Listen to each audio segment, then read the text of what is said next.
같이 있습니다. 시작. 그때에 이스라엘 사람들이 기드온에게 이르되 당신이 우리를 미디안의 손에서 구원하셨으니 당신과 당신의 아들과 당신의 손자가 우리를 다스리소서 하는지라. 기드온이 그들에게 이르되 내가 너희를 다스리지 아니하겠고 나의 아들도 너희를 다스리지 아니할 것이요 여호와께서 너희를 다스리리라 하시니라. 아멘. 앉아주시기 바랍니다. 이 시간도 하나님의 놀라신 은혜와 축복이 여러분들이 함께 하시기를 주의 이름으로 축원드립니다. 우리 옆 사람 인사하겠습니다. 사랑하고 축복합니다. 여러분의 진심으로 사랑하고 축복합니다.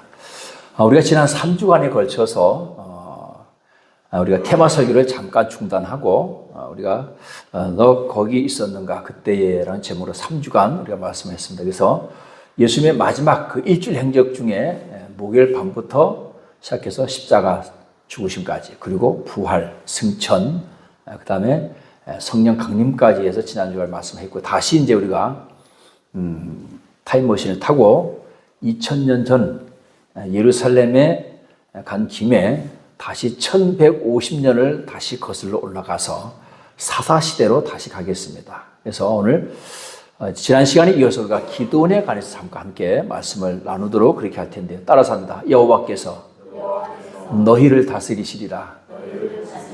다시 따라합니다. 나의 왕은 하나님이십니다.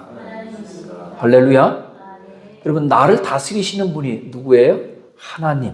물론 우리가 이 세상에 속해 있어서 이 세상의 군주에게 우리가 다스림을 당할 수 있겠지만 그러나 우리를 진정으로 다스리시는 분은 하나님이신 줄로 믿으시기를 주의 이름으로 축원드립니다. 자, 여러분 우리가 사사시대를 다시 한번 점검해 볼 텐데요.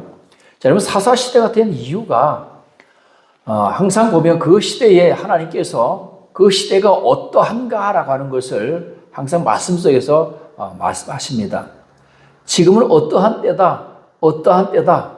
지금은 말씀이 없는 때다. 지금은 혼돈의 때다. 이 땅에 빛이 왔으되 어둠이 빛을 깨닫지 못하더라. 세상을 이렇게 하나님께서 말씀을 통해서 우리에게 말씀해 주셨는데요. 그 사사시대가 여호수아에서 사사시대로 넘어가면서 어떻게 해서 사사시대가 왔는지, 왜 사사시대가 비롯되었는지 아마 그 시대의 사람들은 자 이제 우리는 이제 여호수아가 죽었으니까 이제 우리 가나안 정복 시대를 지나고 이제 우리가 사사 시대로 들어가겠습니다 하고 사사 시대로 들어간 게 아니고 그 후에 오랜 후에 보니까 그 시대는 사사 시대였고 종교적인 암흑기였더라. 우리가 이렇게 기억을 하는 거죠. 그런데요, 지금은 우리가 뭐라고 얘기합니까? 우리 스스로가 지금은 종교적인 암흑기다. 그렇게 얘기합니다. 많은 분들이 그래서 기독교가 이렇게 흥왕하고 우리가 기독교를 할 때는 우리가 이제 캐톨릭도 다 포함해서 우리가 기독교라고 하고 또 이제 개신교와 분리하기도 하지만 지금 전체 세계적으로 인구로 따져도 한 약간 20억에 가까운 기독교인이 살고 있지만 그럼에도 불구하고 사람들은 지금을 종교적인 암흑기다. 그렇게 얘기합니다.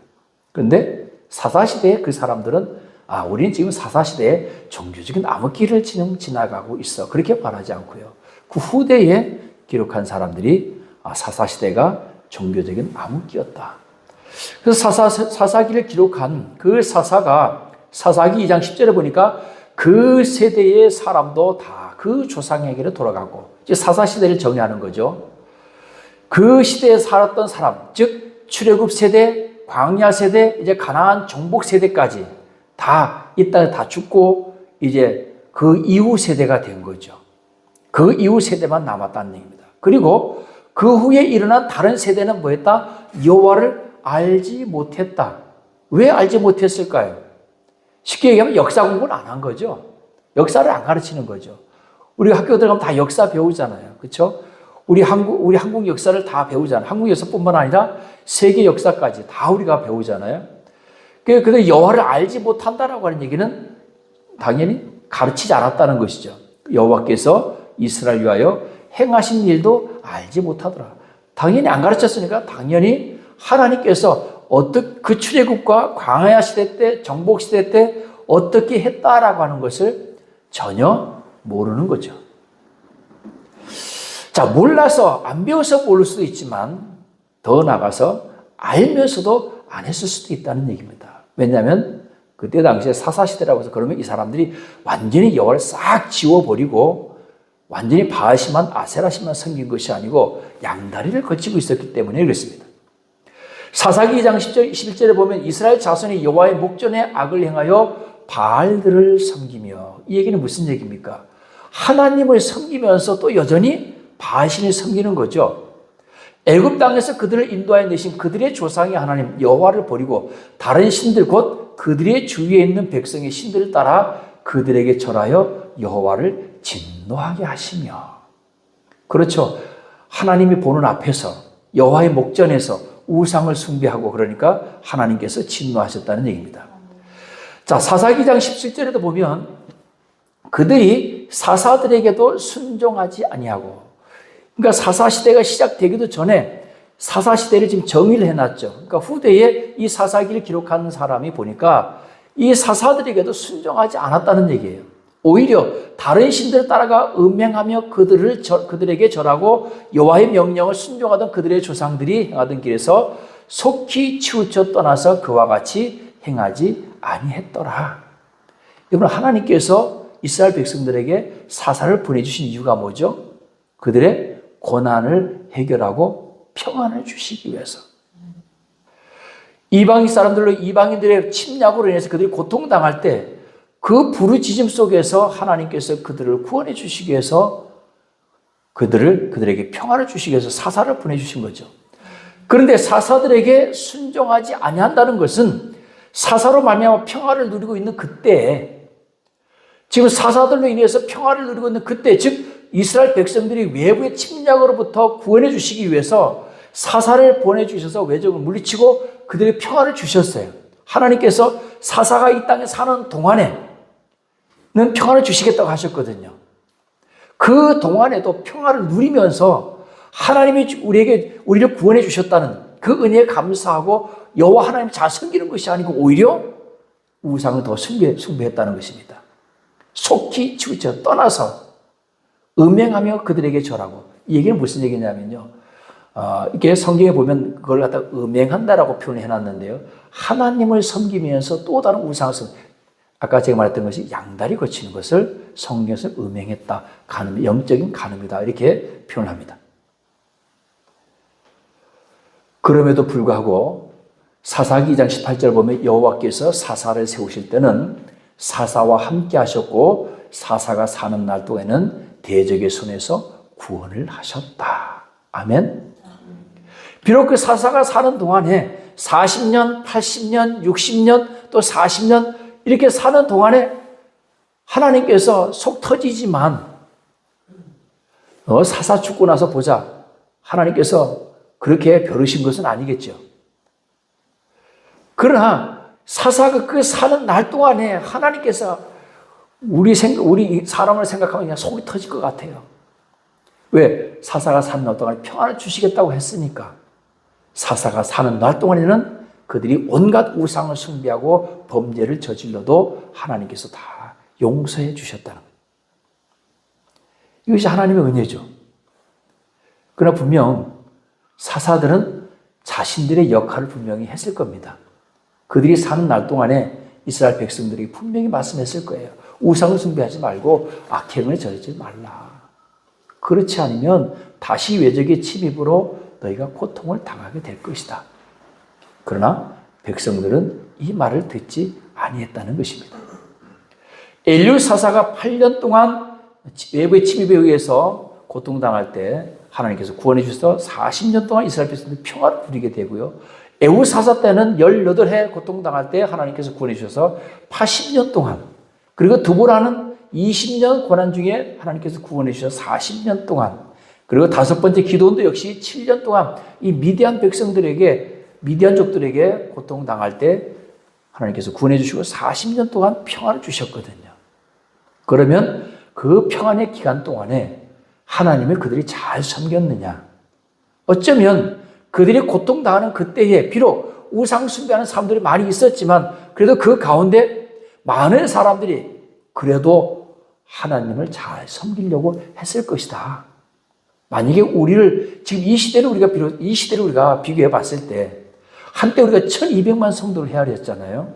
그래서 그런 얘기가 있었어요. 지나가는 사람 네 사람에게 기독교에 손 들어봐. 그럼 그 중에 한 사람은 손을 든다 그랬어요. 근데 지금은요. 지나가는 네 사람 중에 기독교에 손 들어봐. 그러면 아무도 안 들어요. 오히려 욕하고 돌 던지고. 시대가 그렇게 많이 바뀌었어요. 초창기 때 우리 한국에 개신교가 들어오고 우리 한국 교회 초창기 때는 정말로 많은 사람들이 하나님 앞에 부르짖어 기도했어요. 나라와 민족을 위해서 구국 기도했고요. 전국에 산마다 구국 기도원들이 있었어요. 지금은 어떻습니까? 하나님께서 우리가 어떻게 보면 평안을 주셨잖아요. 그렇죠? 만약에 사사시대처럼 하나님께서 6.25 전쟁을 통해서 우리에게 또는 일본의 어떤 압제를 통해서 6.25 전쟁을 통해서 우리에게 주신 어떤 그런 경고였다면, 그런 경고 속에서 우리를 구원해 주신 거라면, 지금 우리가 그 평화를 누리고 있다면, 또다시 우리는 이 사사시대와 같은 그런 역사가 반복되지 않게 하기 위해서 이 기간에 우리가 어떻게 해야 돼요? 오히려 더 하나님을 잘 섬겨야 되는 거예요. 아멘? 만약에 지금 우리가 지금 우리가 사사시대를 통과하고 있다고 본다면, 일제시대, 일본 36년의 그 고통이 어쩌면 그 사사시대에 20년 동안, 18해 동안, 8년 동안, 7년 동안 당하던 그 고통의 해였다면, 또 6.25 전쟁이 만약에 그런 이유였다면, 지금 우리가 누리고 있는 이 평화, 53년 지났으니까 거의 지금 몇 년이에요? 거의 50년 넘게 우리가 지금 평화를 누리고 있잖아요. 그렇죠? 누리고 있는 이 평화. 70년? 아이고, 길기도 하다. 그렇죠? 사사시대 때 제일 길었던 게 애울사사 때 80년이었거든요. 그 80년 동안 평화를 누렸던 것처럼 우리가 지금 70년 동안 누린 이 평화가 그때였다고 한다면 우리도 어떻게 해야 돼요? 정신을 차려야 되지 않을까요? 언제 어느 때 또 하나님께서 우리를 책망하시기 위해서, 징계하시기 위해서 또 우리에게 그런 재앙을 내릴지 모르니까. 근데 여러분, 그 두려움을 예수 그리스도를 통해서 구원해 주신 줄을 믿으시기 바랍니다. 이제 여러분, 우리에게 그런 재앙은 없어요. 할렐루야. 물론 역사적으로 많은 전쟁이 일어났고 또 많은 또 은혜의 이야기들이 있지만 이미 예수 그리스도께서 우리 죄를 위해서 모든 죄를 위해서 십자가에 죽으셨기 때문에 또한 또 다시 우리 그런 죄로 인해서 우리를 징계하진 않습니다. 이제 뒤에 가서 이제 말씀을 드리겠지만요. 자, 그럼 사사시대가 이렇게 해서 기도원까지 약 한 250년이 흘러갔습니다. 결코 짧은 그런 기간이 아닙니다. 왕이 없이, 절대 군주가 없이 사사가 치리하는 그런 정치 체계가 약 한 250년 정도 지나가면서 이스라엘 백성들이 내린 결론이 뭐냐? 왕이 필요하다. 우리에게도 강력한 왕이 필요하다라고 하는 필요성을 느끼게 됩니다. 자, 그러면서 하나님이 이 기도원에게 300명의 우리가 흔히 이제 300용사라고 하잖아요. 그 300용사를 통해서 미디안 군대 13만 5천 명을 물리쳤단 말이에요. 그 이스라엘 백성들이 볼 때 이만한 리더가 없는 거예요. 많은 사사들이 있었지만 이렇게 300명을 가지고 해서 13만 5천 명을 물리칠 수 있는 그런 리더가 없었어요. 그래서 이스라엘 백성들 내에서도 서서히 어떤 움직임이 일어났느냐, 우리도 왕을 세우자. 그래서 기드온을 왕으로 세우기 원합니다. 그래서 오늘 22절 본문 말씀 읽었죠. 그때에 이스라엘 사람들이 기드온에 이르되 백성 당신이 우리를 미디안의 손에서 구원하였으니 당신과 당신의 아들과 당신의 손자가 우리를 다스리소서. 저 같았으면 아멘 할렐루야 하면서 그냥 제가 모든 백성들의 뜻을 받들어서 백성이 원하니까 그렇게 하리다 하고서 그냥 왕관 쓰고 왕이 되었을 텐데 기도는 그렇게 하지 않았어요. 이게 사탄의 미혹이죠. 여러분, 선질로 생각하는 사람은 넘어질까 조심하라. 할렐루야. 사실 이스라엘 백성들의 요구는 어떻게 보면 당시 상황에 비춰볼 때 정말로 왕이 되는 게 맞을 수도 있습니다. 그렇죠? 이제 250년 동안 우리가 사사가 우리를 치리했으니까 이제 우리에게도 우리나라만 살아가는 게 아니잖아요.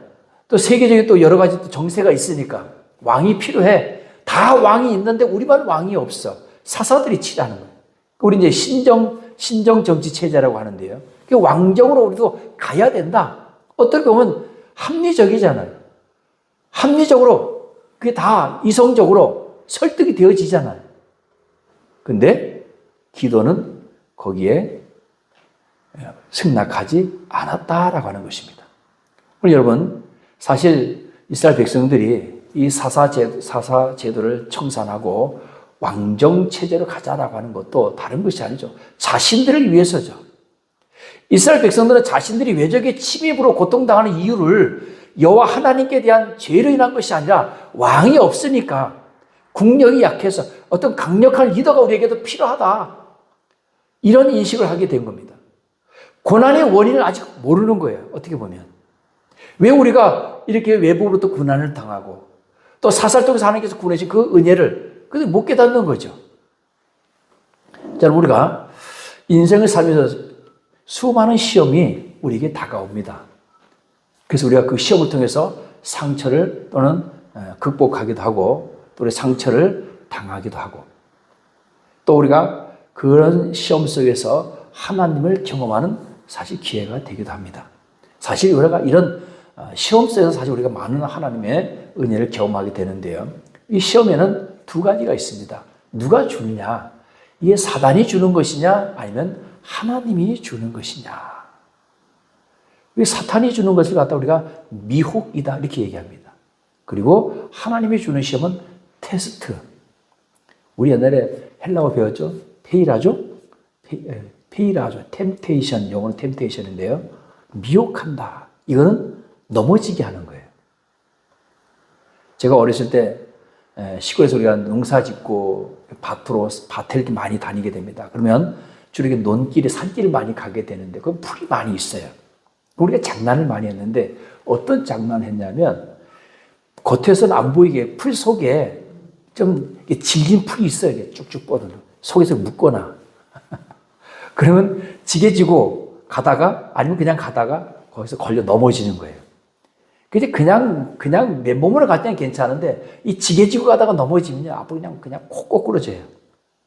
그러니까 이제 저도 많이 해봤잖아요. 당해봤으니까, 그죠? 그럼 이제 안 당하려고 어떻게 지게지고 가면서 이렇게 지게작대기로 그런 풀숲이 있으니까 툭 쳐봐, 이렇게 툭 쳐봐. 그러면 어떤 때는 딱 걸려. 그러면 거 봐, 내 이럴 줄 알아서 딱 뜯어내고, 또 어떤 때는 가다가 발로 이렇게 툭 쳐봅니다, 미리. 혹시 누가 짬매놨을까봐. 그런 장난을 많이 했거든요. 내가 했으니까 아는 거고, 또 내가 당해봤으니까 아는 거죠. 그러니까 우리가 여러분 이런 시험들 우리가 많이 당하잖아요. 그러면 당해봐서 이것이 하나님이 주는 시험인지 마귀가, 사탄이 주는 시험인지 이걸 빨리 우리가 분별을 해야 돼요. 그러나 때로는 이것이 잘 분별이 안 될 때도 있습니다. 그래서 무조건 시험이 왔다면 무조건 일단은 사탄이 주는 것이든지 아니면 마귀, 하나님이 주는 것이든지 일단 뭐 해야 돼? 이기고 봐야 돼요. 사탄은 우리에게 주는 시험의 목적이 우리에게 축복을 주기 위해서가 아니라 우리를 넘어뜨리게 하기 위해서입니다. 넘어뜨려서 사람들에게 창피를 주게 하고 고통을 주게 하는 것이, 이것이 바로 사탄의 시험이고요. 하나님이 우리에게 주신 테스트는요, 검증하는 거예요. 뭐죠? 내 아들 독자 이삭을 데리고 모리아산에 가서 번제로 내게 드려라. 이게 뭐죠? 테스트죠. 정말 성경에 그렇게 나오잖아요. 하나님을 더 사랑하는지 이삭을 더 사랑하는지 내가 보겠다는 테스트였잖아요. 때로는 하나님께서 이렇게 우리를 테스트할 때도 있는데 이게 검증이잖아요. 아유, 하나님 줄 때는 언제고 이제 와서 달라 하십니까? 절대로 못 줍니다. 얘 죽고 나면 이제 끝입니다. 아니, 생육하고 번성 안 하면 하늘의 별과 같이 바다의 모래와 같이 많이 주신다고 해놓고 가서 번제를 드리라고 하면, 하나님 맞습니까? 어떻게 그렇게 모순입니까? 이렇게 해버리면 이제 끝난 거지, 그거는. 근데 한때로는 하나님께서 우리에게 이렇게 테스트할 때가 있다는 사실을 깨닫기를 주의 이름으로 축원드립니다. 이스라엘 백성들은 이렇게 전지전능하신 하나님과 바알과 아세라신 양다리를 거치면서 그들이 신앙생활을 한 거예요. 보니까 이들이 완전히 하나님을 떠난 것 같지는 않아요. 왜? 여호와의 목전에서 그랬으니까. 여전히 그들은 하나님을 섬기면서 여전히 또 다시 바알과 아세라 신을 섬기는 거예요. 바알 신은 축복의 신, 풍요의 신, 그리고 아세라 신은 다산의 신이거든요. 그리고 과거에는 이 아이를 많이 낳는 게 복입니다. 그게 노동력이니까요. 경쟁력이니까. 아들을 많이 낳아야 돼요. 요즘처럼 사람을 사서 하는 일이 아니잖아요. 그렇기 때문에 어쩔 수 없이 바하신과 또 아세라 신을 섬기는 거예요. 우리가 지금 여호와 하나님을 섬기면서 또 다른 우리 신들이 있다는 거죠. 그것이 꼭 우상이 아니어도 우리가 믿는 구석이 또 따로 있는 거예요. 하나님은 그거를 보신다는 것입니다. 우리 사랑하는 여러분, 우리 역시도 이런 사사시대 이스라엘 백성들과 같은 그런 삶을 살고 있는지 우리 스스로를 한번 점검해보는 그런 저와 여러분 되시길 주의 이름으로 축원드립니다. 자, 이스라엘 백성들이 이렇게 왕이 되기를 요구했지만 결국은 기드온이 거부를 합니다. 23절에 보니까 기드온이 그들에게 이르되 내가 너희를 다스리지 아니하겠고 나의 아들도 너희를 다스리지 아니할 것이요 여호와께서 너희를 다스리리라 하니라. 아멘. 그 좀 두 눈 딱 감고 좀 왕이 한번 대주지. 예? 여러분, 기드온이 사실 왕이 되었으면 어떻게 역사가 흘러갔을지 모르겠지만 또 하나님께서 기드온을 어떻게 하셨을지 모르겠어요. 기뻐하실지. 만약에 기드온이 왕이 되기를 허락한다 할지라도 기드온은 하나님께 물어봤을 겁니다. 하나님께서 허락하시는지 분명히 테스트를 했을 거예요. 자, 근데 기드온이 결국 허락하지 않기 때문에 나중에 끔찍한 일을 사실 당하게 됩니다. 그러나 기드온에게 있어서 중요한 것은 오직 하나님만이 이스라엘의 왕이요 통치자임을 선언하는 것입니다. 할렐루야. 미디안과의 전쟁이 나의 능력으로, 내 능력으로 이긴 것이 아니라 하나님의 능력으로 승리했다는 것이죠. 만약에 기드온이 최초에 3만 명을 데리고 나가서 13만 5천 명을 가지고 이겼으면, 3만 2천 명으로 13만 5천 명 이겼으면 내가 잘해서, 내가 리더를 잘해서, 내가 전술을 전략을 잘해서 이겼어, 이렇게 얘기했을 텐데 하나님께서 두려워 떠는 자 집에 보내라 해서 10,000명 남았잖아요. 그 10,000명 중에서 가서 개처럼 물을 떠서 먹는 사람, 그 사람을 300명 뽑았잖아요. 그 300명으로 싸워서 이겼으니까 이거는 기도는 내가 잘나서 내가 전술을 잘했기 때문에, 내가 맹장이기 때문에, 유명한 어떤 유능한 장군이기 때문이 아니라 이건 절대적으로 하나님께서 하신 것이다 라고.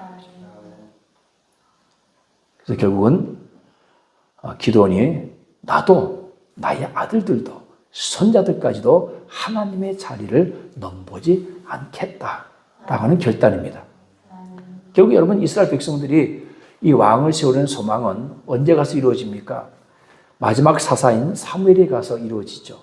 결국은 사무엘 때 공식적으로 이스라엘 백성들이 사무엘에게 우리에게도 왕을 세워달라 해서 하나님께서 저들이 너를 버린 것이 아니라 나를 버린 것이다. 그래서 결국 사울을 왕으로 세워서 신정 국가에서 이제 왕정 국가로 바뀌게 됩니다. 자, 이제 오늘 기도원을 마무리하겠는데요.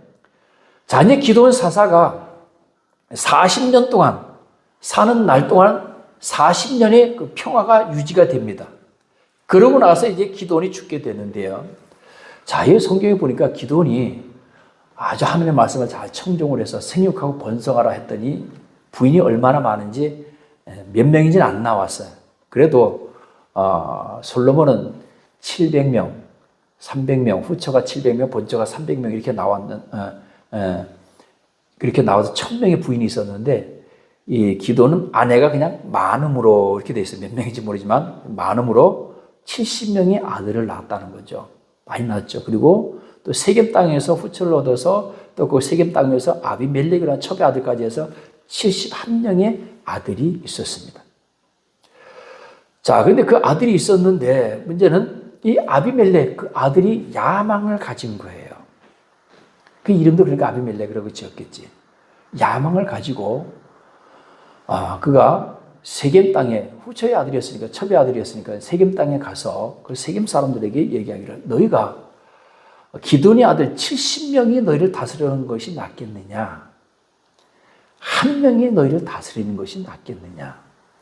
자, 분명히 기드온은 나도 내 아들도 내 손자들도 다스리지 않겠다라고 분명히 선언을 했잖아요. 그런데 사람들은 그렇게 생각하지 않은 거예요. 여전히 사사로서 기드온이 살고 있어 사사로서 이스라엘을 다스리고 있었기 때문에 그것도 역시 치리하는 걸로 본 겁니다. 그러니까 이 아비멜렉이 세겜 땅에 가서 너희 여루바알의 아들 70명이 다스리는 것이 낫겠느냐, 한 명이 다스리는 것이 낫겠느냐 하면서 얘가 또 지역 감정을 부추겨요. 나는 세겜 땅 너희 골육의 친척인 것을 잊지 마라. 그러니까 세겜 땅 사람들이 생각할 때, 그렇지, 여루바알의 아들 70명이 다스리는 것보다 우리 세겜 땅 출신 아비멜렉 한 사람이 다스리는 게 훨씬 낫지 해서 모든 사람들이 다 아비멜렉의 편을 듭니다. 그리고 결국은 이 아비멜렉이 그 형제들 아닙니까? 어떻게 보면 자기 형제들이잖아요. 70명을 다 죽여버립니다. 그때 마침 요담이라고 하는 요담 한 사람만 그래도 어떻게 도망을 가서 혼자만 살아남았어요. 자, 이렇게 해서 아비멜렉이 약 한 3년 정도 이스라엘 다스리는 스스로 자칭 이 왕이 되어서 살아갑니다.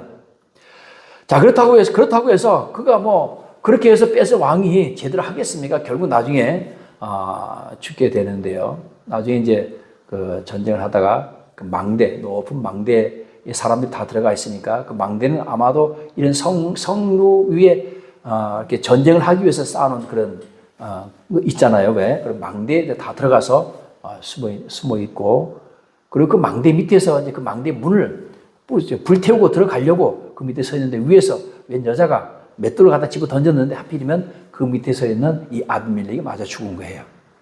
하나님께서 성경에 보면 9장에 보면 하나님께서 아비멜렉을 이와 같이 요담의 예언과 같이 그렇게 해서 징계를 하게 됩니다. 그렇게 해서 이제 3년의 짧은 이 왕정 시대는 끝나고요. 그리고 다시 사사시대, 돌라가 다시 사사가 되면서 사사시대가 또 계속 연결이 되어져 갑니다. 자, 이 사사기 8장 33절에 보면 이제 사사시대를 마지막을 정리하고 있는데요. 기드온이 이미 죽음에 이스라엘 자손이 돌아서서 바알들을 따라가 음행하였으며 또 바알 브릿을 자기들 신으로 삼고 있어요. 자, 다시 돌아가는 거예요. 이게 이어지질 않고 다시 돌아갈 수밖에 없는 게 그들이 사사 시대에 그 사사를 따른 것이 좋아서 따른 것이 아니었다는 것이죠. 그리고 여전히 그 사사 시대에 그들이 여호와 하나님을 잘 섬겼던 것이 아니기 때문에 기드온이 죽고 나니까 다시 이스라엘 백성들이 돌아서서 바알들을 따라가서 음행하였으며 바알 브릿을 자기들의 신에 삼고 이스라엘 자손이 주위의 모든 원수들의 손에서 자기들을 건져내신 여호와 자기들 하나님을 기억하지 아니하며, 그리고 기드온의 가족들, 후손들, 그리고 그 가족들을 후대하지도 아니했다. 이 얘기는 무슨 얘기입니까? 이스라엘 백성들을 구원했잖아요. 자기들을 그 고통 속에서 건져낸 그 기드온과 그 가족들을 후대하지도 아니했다. 사실은 이 말씀 뒤에 이제 아비멜렉 사건이 나타나는 건데요. 그리고 나서 이제 아비멜렉이 어떻게 보면 이제 반란을 일으킨 거죠. 일으켜서 자칭 왕이 되는 이제 그런 사건이 됐는데요. 자, 우리 사랑하는 여러분, 오늘 우리가 말씀을 정리합니다. 여러분, 우리가 잊지 말아야 할 것과 잊어버려야 할 것들이 있습니다. 근데 우리는 잊지 말아야 할 것은 쉽게 잊어버리고 잊어버려야 할 것은 우리가 잊지 못해요. 그 어떤 사람이 그 유튜브에 보니까 참 우리가 지혜롭지 못한, 이 세상 살아가면서 지혜롭지 못한 것 중에 하나가 뭐냐면 과거에 지나간 것에 너무 연연을 한다는 거죠. 이미 지나가 버린 것은 다시 되돌릴 수가 없잖아요. 우리가 엎드러진 물이라고 하잖아요. 그 지나간 일을 우리가 엎드러진 물이라고 하잖아요. 그 다시 주워서 담을 수도 없잖아요. 그런데 많은 사람들이 그 지나간 일들 때문에 지나간 일 때문에 너무 고통스러워하고 거기에 연연하고, 또 하나는 아직 오지도 않았는데 아직 오지도 않은 미래 때문에 사람들이 두려워서 아예 앞으로 나가지 못하는 그런 지혜롭지 못한 사람들이 있다는 겁니다. 우리 역시 마찬가지입니다. 우리가 살아가는 삶이 마찬가지예요. 우리 지나간 일들, 과거들이 많이 있습니다. 근데 우리가 그 과거에 연연하다가 그 과거에 있었던 것들 때문에 우리가 앞으로 나가지 못하고 아직 미래 다가오지 않은 미래 때문에 우리가 두려워서 아무것도 못하는 사람들이 있어요. 물론 우리 기독교인은 아니지만 그런 사람도 있잖아요. 내일 지구에 종말이 온다 할지라도 난 오늘 뭐 한다고? 한구리에 사과나무를 심겠다. 오늘 우리가 그런 믿음으로 살아가기를 주의 이름으로 축원드립니다. 우리가 그러면 잊지 말아야 할 것은 뭡니까? 하나님의 은혜. 할렐루야. 하나님께서 우리에게 베푸신 은혜. 오늘 성경에서 공통적으로 하는 얘기가 뭡니까? 하나님이 잊어버리는 거예요. 그 출애굽 때 그 하나님께서 이스라엘 백성들 가나안 땅에서 이끌어냈을 때 그런 여러 가지 역사들, 사건들, 광야에 있을 때 하나님께서 베풀어 주신 은혜들, 그리고 또 정복 전쟁 때 하나님께서 베풀어 주신 그런 역사들, 기적들, 이거 다 잊어버렸다는 거예요. 잊어버렸다는 얘기는 무슨 얘기입니까? 후대에 가르치지 않은 거죠. 역사를 가르치지 않은 거예요. 그러니까 가르치지 않으니까 모르니까 당연히 기억할 수가 없죠. 그래서 이스라엘 백성들에게 신명기 6장에서 말씀하신 것처럼 자녀들에게 부지런히 가르치려잖아요. 앉았을 때든지 누웠을 때든지 길을 갈 때든지 자녀들에게 부지런히 가르치라는 거예요. 할렐루야. 그리고 이마에 붙이고 팔에 손목에 매며 이와 같이 하나님의 은혜를 우리 역시도 마찬가지 잊지 말고 가르쳐야 될 줄로 믿으시길 주의 이름으로 축원드립니다. 또 우리가 잊지 말할 것입니다. 하나님의 공로를 낚아채지 마시기 바랍니다. 우리 말로는 그렇게 하나님께서 하셨습니다. 하나님의 은혜입니다. 그런데 영광은 다 누가 받아요? 하나님이 영광 받으시는 게 아니고 우리가 영광을 받아요. 우리가 여러분 이 건물을 이거 인테리어 할 때 정말 큰 도움을 주신 분이 계셔요. 교회가 있는데 제가 그분을 참 존경하는 이유가 그 정도로 도와줬으면 막 연회에서 표창 주고 막 이렇게 감사패 주고 이렇게 했는데 제가 명절 때 인사 갔다가 혼났어요. 하나님께서 영광 받으셔야 되는데 이렇게 하면 사람의 영광을 내가 다 가로채버리면 하나님께 영광을 가리는 거 아니냐. 그래서 다시는 오지 말라 그러더라고. 그래서 그 일은 명절 때 안 찾아갔어요. 그리고 SNS도 올리지 말래요. 지금 페이스북 하잖아요. 유튜브 하잖아요. 올리지 말래요. 밴드에도 올리지 말래요. 어느 교회가 도졌다고 하지 말래요. 왜? 하나님께서 영광 받으셔야 되는데 그러면 내가 하나님의 영광을 가로채는 게 되는 거니까. 오늘 우리 말로는 하나님께서 하셨습니다. 하지만 마음속으로도 정말로 하나님께서 하셨습니다.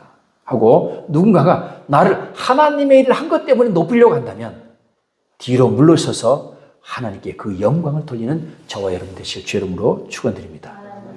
또 우리가 잊지 말할 것은요. 지금 내가 평화를 누리는 것. 이것이 왜 내가 평화를 누리고 있는지 우리는 깨달아야 될 줄 믿습니다.